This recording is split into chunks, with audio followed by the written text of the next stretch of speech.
Our next presenter has published research in the Canadian Journal of History and published articles to the Routledge online Encyclopedia of Modernism. He's performed experimental music and video at many events in North America, and he's currently the Project Archivist for EMI Music Canada. You probably saw him present yesterday at University of Calgary. Also, I sold him a synth one time. Please give it up for David Jones.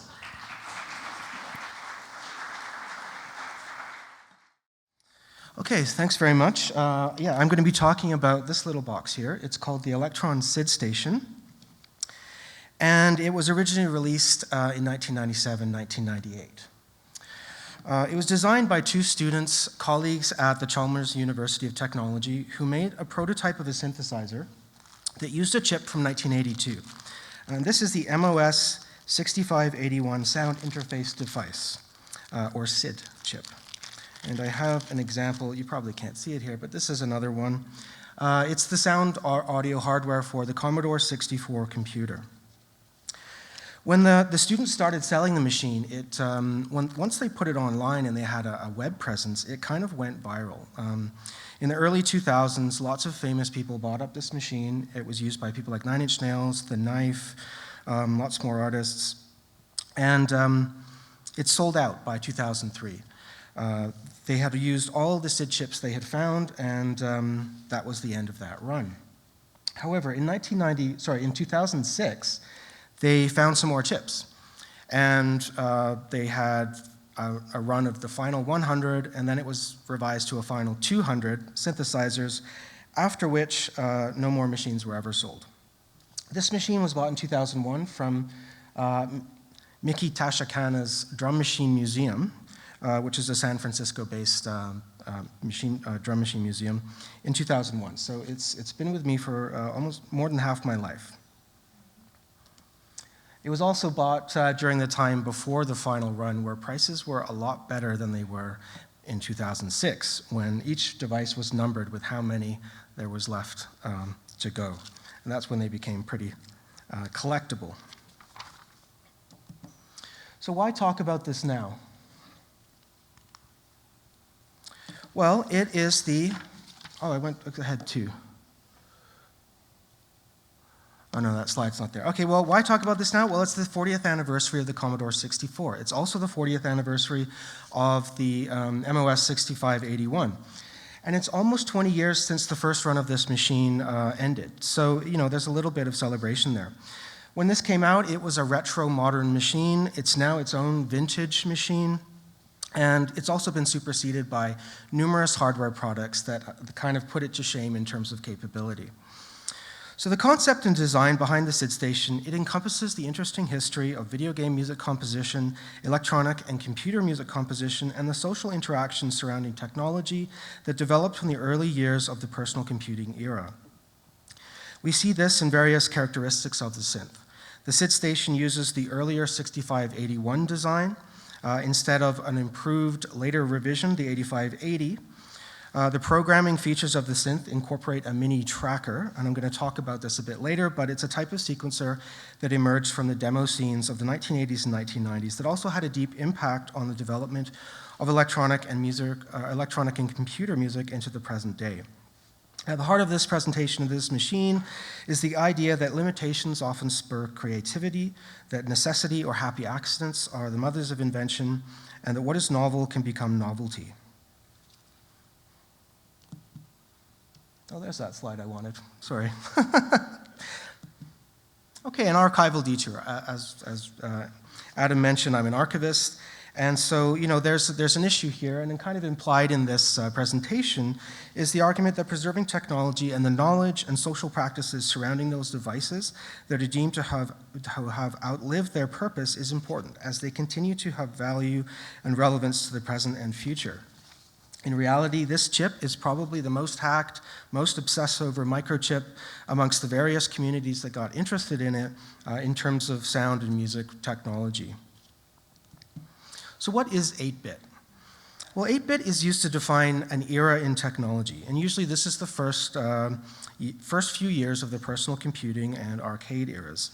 It's also a marketing term. It's used by video games console manufacturers to distinguish hardware products. You'll no doubt know about the 8-bit era, the 16-bit era, the 32-bit era, and we're in the sort of 64-bit era. But 8-bit is also the lowest compound of binary digits that form the basis of all data sizes that we talk about. So 8 bits is 1 byte, and every data size that we talk about is measured in terms of bytes. As computers work in an 8-bit system, a single byte is a reference mark for a discourse of primitivism. In the SID, the top 8 bits of the oscillator values form amplitude steps from which the waveforms are built. And so for a triangle wave, for example, this is essentially a number between 0 and 255. 8 bits gives us 256 different unique values of an 8-bit string of binary numbers. And that's how the oscillator works. It counts up to 255, and then it counts back down again in different shapes. So we can see how technology informs the qualities and the notions of simplicity and primitiveness that surround the machine. And obsolescence can also be married to feelings of nostalgia or even safety. As a side note, it's important to remember and to mention that many of the designers and users of this original hardware that I'm going to talk about have happily left this technology behind, moving on to new and better and more capable solutions as they presented themselves. And even for Elektron, the company that invented this synthesizer, they're now known for very exciting and forward-thinking music boxes, drum machines, and synthesizers. And the Sid Station is really just this original thing that's kind of present. You know, it still informs their graphic design, as they still use a lot of 8-bit. And they sell sample packs from the Sid Station that you can play on their new machines. But generally, the technology behind this has been left behind. However, you know, the factors at play here are generational, there's social differences, there's political, you know, embracing the lo-fi, embracing some nostalgia and memory. There are socioeconomic elements here. You know, these are cheap devices, this technology is accessible. So we also have people who think of themselves as punks, nerds, geeks, hackers, cyber warriors, embracing this kind of technology and the obsolete technologies surrounding it. Okay, so what is the chip? Well, it was originally designed by Bob Yanis, and he was an electronic engineer. He was also a musician, and he loved synth-heavy prog rock, and he liked DIY music applications. He was aware of the sound applications in the personal computers of the time and saw an opportunity to bring his musical background into his engineering work at Commodore. This is his quote. It's kind of famous from his book. "I thought the sound chips on the market, including those in the Atari computers, were primitive and obviously had not been designed by people who knew nothing about music." And that's my, I'm sorry, but that's my little 8-bit rendition of him. He wears glasses. That's not a burglar's mask? Okay.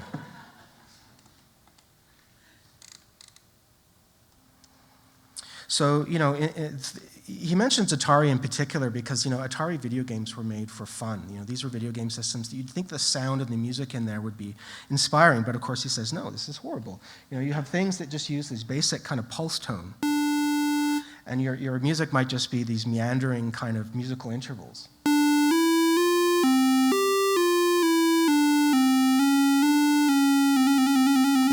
You know, something like that. So, you know, these are very primitive kind of things. And it's also to do with the way that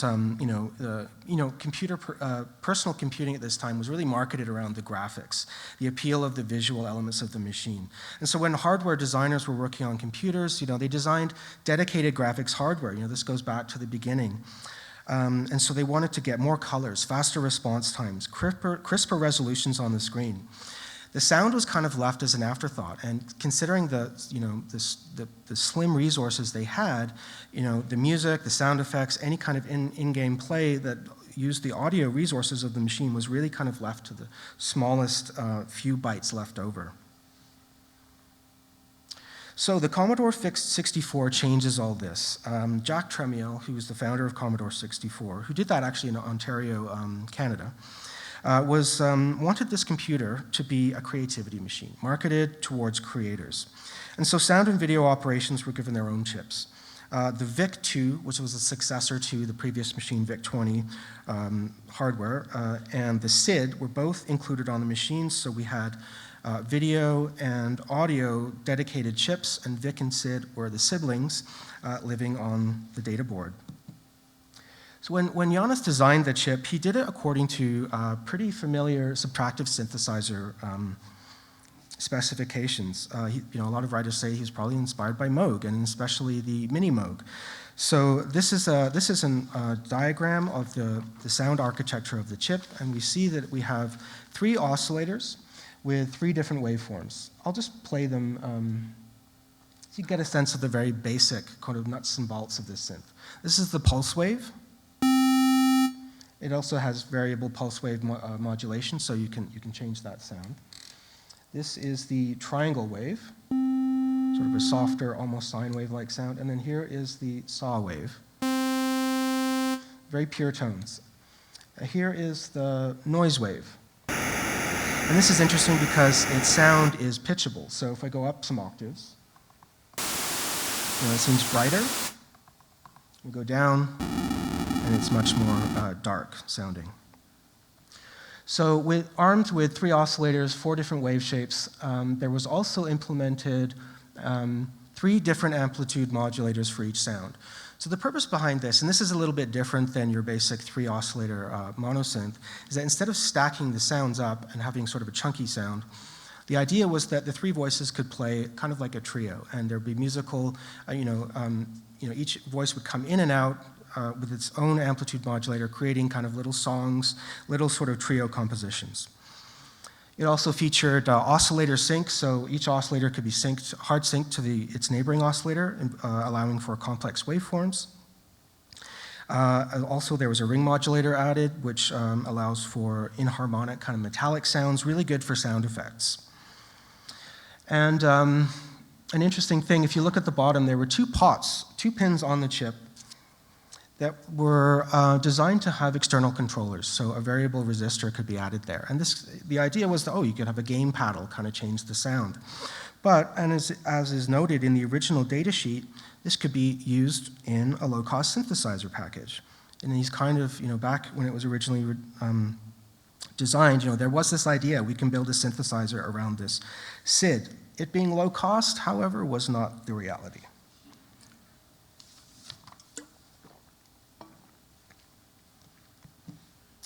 So yeah, these are just some oscilloscope examples of what the different waves look like. And the key here is you can see they're pretty good at replicating the original shapes that they're based around. So a lot of analog synthesizers, when you play a square wave or a pulse wave through an oscilloscope, you'll notice that it's not so perfect. These are pretty good. So that kind of tells us how the purity of the sound is connected to the purity of the waveforms, which is connected to the digital nature of the synthesizer. However, the synth was rushed into production, and it is full of bugs. The chip was rushed into production. It's full of bugs, glitches, or features. So Jack Tramiel really wanted this chip to be ready for the 1982 Consumer Electronics Show. And so many of the original specifications that were planned for were either dropped, rushed, or implemented imperfectly. One of the most unique aspects of this synth is that it has an analog multimode filter built into it. You have to add capacitors to 4 of the chips on each, or 4 of the pins on each side of the chip to get the analog filter to work. But nonetheless, that was quite a new thing at the time. It also explains why people kind of like the sound, and we'll get into that a bit later. The analog filter components were not very well isolated, and there's a lot of crosstalk, there's a lot of noise that derives from the data buses being very close to the analog filter circuitry. The high noise floor and crosstalk often results in a sort of a data burp. If you leave the synthesizer on or the computer on with the SID chip, it'll every so often just breathe a sigh, and it's too quiet, or I can't boost the volume enough to hear it right now, but along with that sigh is a constant buzzing of the oscillators. So whatever waveforms you've selected in the background, you'll hear them resonate just faintly. And it kind of gives the impression that the synth or computer is a living and breathing thing. So one of the first glitches to be exploited by video game designers was one that was based around the idea that on the chip, there are 4 different instructions for each wave shape. And the control registers basically send a signal to say, I want you to be a pulse wave. But you can actually tell it to be all 4 waves at the same time. You can pipe that in, and it's a weird design, but what happens is you don't get a predictable result. You don't get a mixture of waveforms that you'd think. Let's say if you took a triangle wave and you took a pulse wave, you don't get something in between that, and that's because it's digital and it's mixing the bits in a certain way. What you do get is a kind of weird compound wave, and you get more waveforms to work with. So this is implemented on the SID station as what's called the mix waveform, and so they add this extra waveform, and it sounds like this.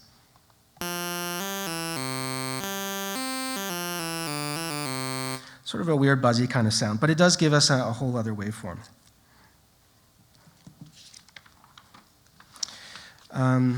On the right here, you can see that's an oscilloscope capture of the mix waveform. You can see it doesn't really look like anything you'd expect from mixing the waveforms. So another really interesting example of another glitch that became kind of very interesting was on the master output volume bus for this microchip, there was a 4-bit volume register or volume control envelope. And this wasn't implemented very well. There was a phase bias. So instead of the waveform coming out of the chip and the digital audio converters at the end of the thing, it was slightly off bias, and so the phase was out of line. What this meant in reality is that every time you changed the amplitude level of the output master volume, you heard a pop. This is because it's not crossing the 0 decibels threshold, it's slightly offset. So early video game designers sort of realized that you could address this pop, this glitch, as a 5th voice, well, a 4th voice, and as a 5th sort of waveform, and make it play back PCM sample-based audio. So on the left, we have the video game Ghostbusters, and so this is a game that came out in 1984 and featured the sort of famous Ghostbusters at the title screen, and that's playing back in a really grainy 4-bit, super low sample rate audio, but it's kind of like the first example of something that you really wouldn't even think was capable of a small chip that was a synthesizer. The SID station doesn't implement sampling, and I think it would be really cool if it did, but maybe there were too many problems about how do you get the sample, how do you reduce it to such a small rate, and then get that code inside the chip and then play it back. So it doesn't do that. What it can do, and it can't play an example because I'd need a computer, but the SID station comes with a thing called the ACID player. And with this, you can use a MIDI connector and connect it to your computer, and you can download hundreds of original Commodore 64 soundtracks. These are files that are just essentially going straight to the Commodore 64 chip, as if it was in a computer. And you can listen to the original compositions with the PCM audio, so you can hear those early grainy samples.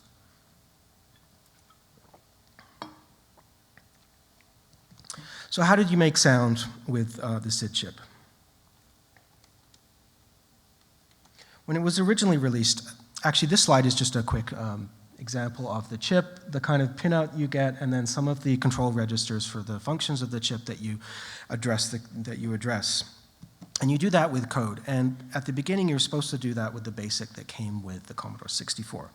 This wasn't particularly well implemented, and it was, suffice to say, it was quite far from being playable in the sense that we might think about in terms of an instrument. And we're in a time where people do live coding of audio and visual things, and you can get that kind of symbiosis between the code and a playback machine. But for the Commodore 64 in 1982, this is what you would do. This is taken from the C64 wiki, and it's a really basic sound to get a very basic sound coming out of it. It takes a lot of lines of code. However, and another great I apologize to his family. So Rob Hubbard, if every great instrument needs its maestro, perhaps the great mark of an instrument can be seen as what is produced by its greatest player or composer. And for the Commodore 64, rather for the MOS 6581, this is a man called Rob Hubbard. He was a working musician from Newcastle, UK, He had been drawn to the Commodore 64 from the advertisements that he saw, advertising it as a creative tool and especially as a music tool.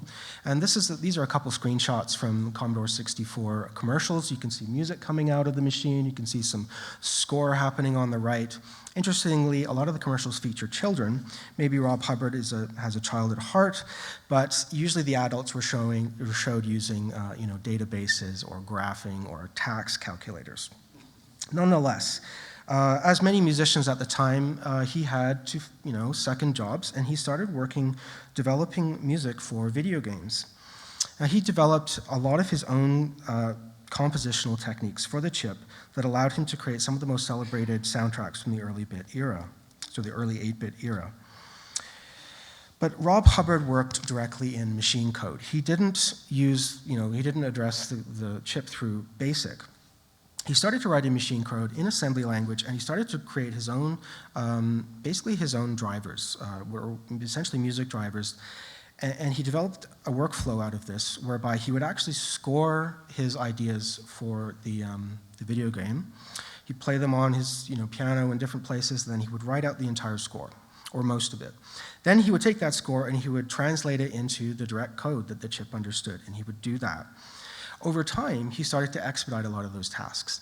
So he set up looping paths, and he would loop and iterate. He'd insert sounds, he'd take them out, and kind of start to plug in all of those spaces on those three voices, leading to a lot of a richer sound.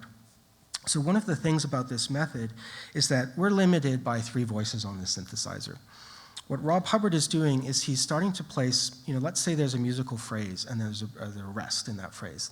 Let's put a percussive sound in there, or let's bring in something that plays with the third movement, Start to fill in all those gaps at every beat or every musical interval. And so the overall effect of this was complex movement, rich polyphony, and a very frenetic sound that you wouldn't expect from something that is so simple. So again, his compositions have come to define that sound. And one of the interesting things that he developed, kind of a signature sound, was what the British composers called wobbly chords. The idea behind this was, okay, we have limited resources. Can we find a way to almost sort of multiplex the audio signals here? Take an arpeggio, play it so fast, we're working with computers so we can do that. Can we play the notes so fast on a monophonic sound that it starts to sound like a chord? Well, it doesn't really work, but it starts to sound like this.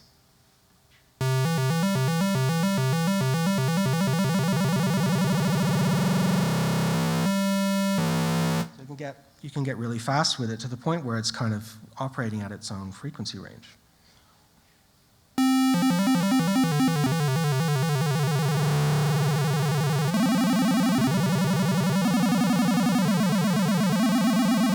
So if you've ever played a game on a Commodore 64, you probably recognize that kind of idea, that sound. And those are the wobbly chords. All right, so I have 4 minutes left, and I was actually going to talk more about a lot of different things, but I'll try to just kind of whip through it. So the demo scene is a sort of a hacker communities, people who are starting to look at music software, they're cracking it, and then they're sharing it. They're using pre-internet networks, BBS boards, things like that, message boards, and the values and principles behind this scene are important because they come out of some of the ideas that were happening in video game music composition, and they're applying certain values that take it through into even into modern day computer composition in programs like Ableton Live and the way that those programs work with the technology. The demo scene really means that they're demonstrating a lot of their technical prowess, and they're using often increasingly obsolete software to first of all, investigate the code, crack it, and then redistribute it. So they would identify themselves usually through little graphic animations, ways that they're, at the beginning of a game, for example, and often using the code that they've sort of mastered or transcended to show off their clique or their group. An example of this that's really recent in 2018 was a blogger, Broken Bytes, who designed a Commodore 64 player that can play back high-resolution PCM-based sample-based audio at 48 kilohertz a second. This is a chip that runs its data at 50 hertz. So how he did that is kind of amazing. The demo scene It gets really big in Scandinavia, in Sweden and Finland. There's even television shows dedicated to the demo scenes and their works. And the next important thing that comes out of this is the development of a software tool called trackers, sound trackers. These are software-based soundtrack programs that start to organize the composition around the system resources. So it looks horizontal. Notes go from beginning to the end, time is going downward. The columns are organized according to system resources and modulatable parameters of the sounds. And they're doing this because this is coming out of writing video game music, where you're structuring your music and your sound around the resources of the machine. And so the point here is that we start to see nonlinear, composition tools. It's not like a score. It's not like a tape player. It's a really it goes back to Rob Hubbard's way of looping, iterating, punching out, and having these sort of free form compositions based on loops where there isn't necessarily a set pattern. And in video games, there's never a set pattern for a full composition because it's usually contingent upon what the player is doing, where they're moving, what they're hitting. Okay, so trackers, I think, this kind of organization of sound programming, it also inspires things like Ableton Live, where again, you've got your time frame, you've got your loops and your iterations, and a lot of computer music today is based around those concepts. Okay, thanks very much. Thanks, David. I think we've got 1 minute, so if there's a brief question from the audience, I think we could take one brief question. Is any hands? No? Or we could save the questions for after in the coffee break, and you can approach David and maybe get him to play some more of those amazing sounds on the Sid Station. I'll very quickly play a couple sounds. What I call the spaceship, using the noise oscillators, like a spaceship taking off. This is an example of the oscillator sync.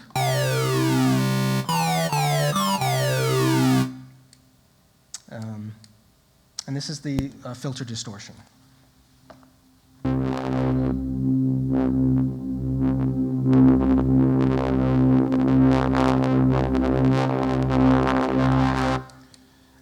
I can't finish without playing a little bit of something made with the tracker-based implementation on the Sid Station.